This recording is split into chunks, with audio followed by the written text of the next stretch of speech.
I'm Lieutenant David Davis, the Raleigh Police Department's Public Affairs Office. We've called you all here today to discuss a criminal investigation into a former Raleigh police officer. Shortly, Raleigh Police Chief Rico Boyce is going to make a statement.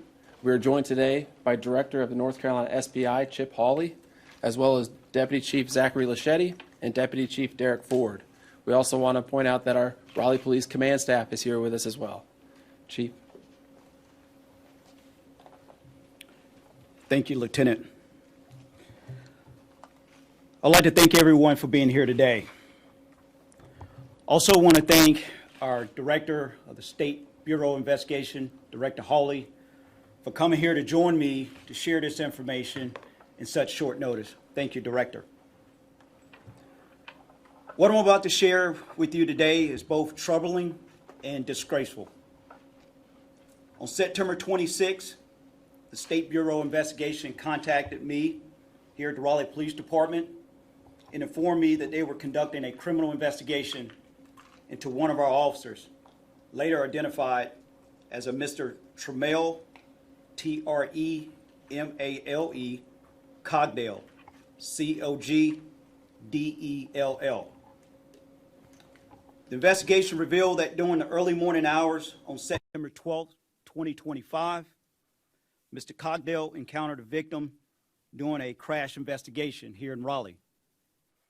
After completing a call for service, Mr. Cogdell drove the victim back to his personal residence in his City of Raleigh police vehicle, and a sexual encounter occurred while Mr. Cogdell was on duty.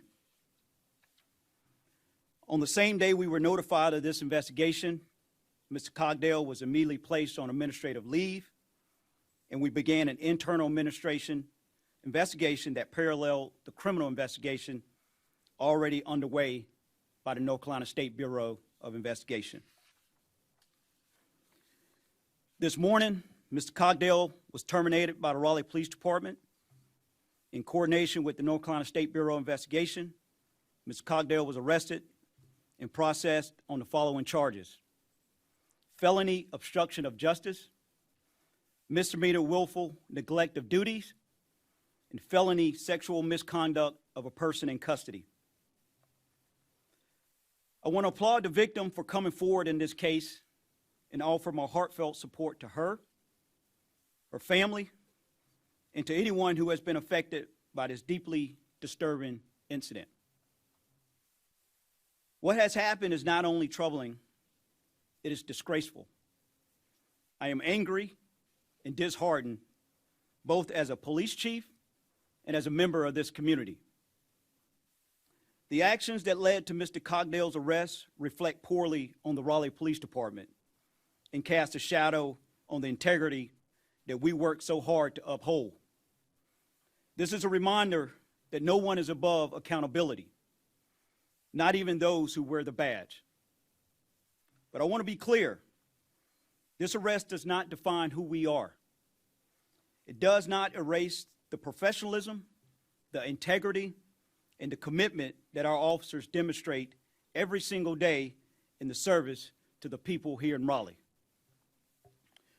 We are a resilient department. We will not be broken by this moment. We will be strengthened by our response to it. We will continue to serve with honor. We will continue to uphold the values that this community expects and deserves: transparency, justice, and trust. To our community members, your trust means everything to us here at the Raleigh Police Department. If you ever have concerns, if you witness or suspect any misconduct by a member of the Raleigh Police Department, I urge you to contact our Internal Affairs Unit. Accountability is just not a policy. It is a priority of mine. And your voice is essential in helping us uphold that priority and maintain the standards that we set for ourselves. I want to sincerely commend the North Carolina State Bureau of Investigation, our own Raleigh Police Department Internal Affairs Unit, and the Wake County District Attorney's Office for their unwavering dedication and swift action in this deeply troubling case.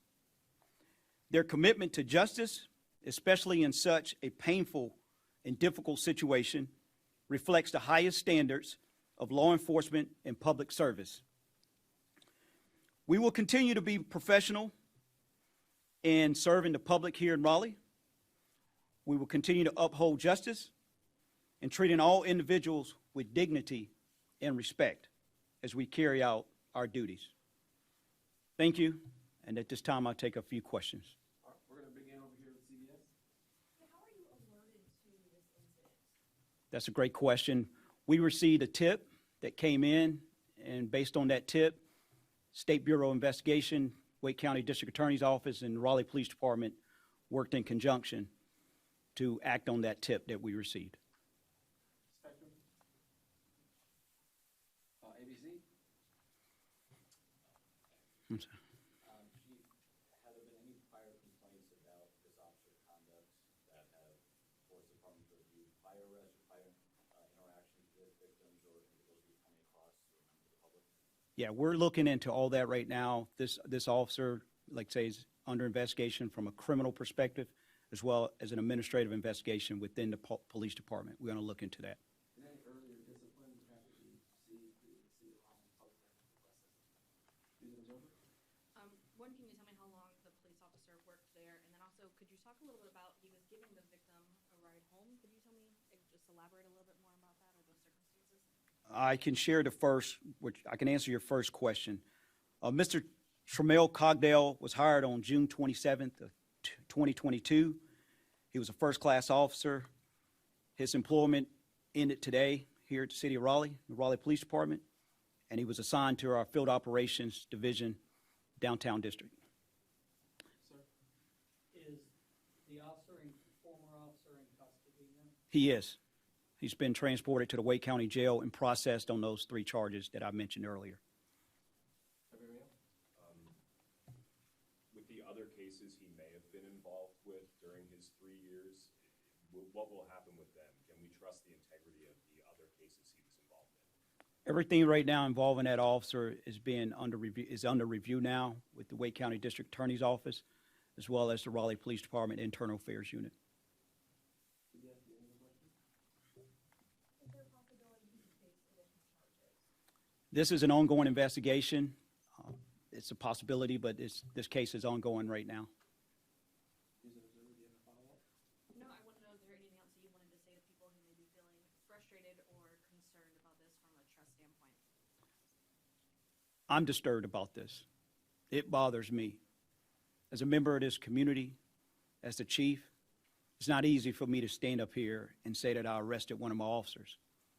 But when I was selected as chief, I promised this community that I was going to be transparent and I was going to hold people accountable no matter who they are.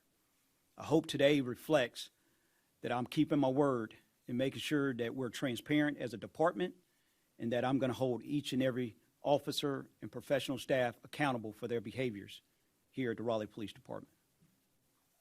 Chief, generally speaking, is it standard procedure for an officer to provide sort of crash victim back to the residence or another location, just if people are in a situation that's not sexual in nature? How do people kind of navigate that situation? It is a case-by-case scenario. We investigate a motor vehicle crash where a victim need a ride to a safe space. We will provide that ride to them. Yes, sir. Everybody else, last question. The incident that happened, the crash, were there any charges or investigation into that? Was this just a simple crash? Was it involving alcohol? What was around the incident itself? This was a motor vehicle crash. I don't have the details of that specific case, but it involved a vehicle collision here in the City of Raleigh. All right. Thank you again. If you guys have any other follow-up questions, feel free to email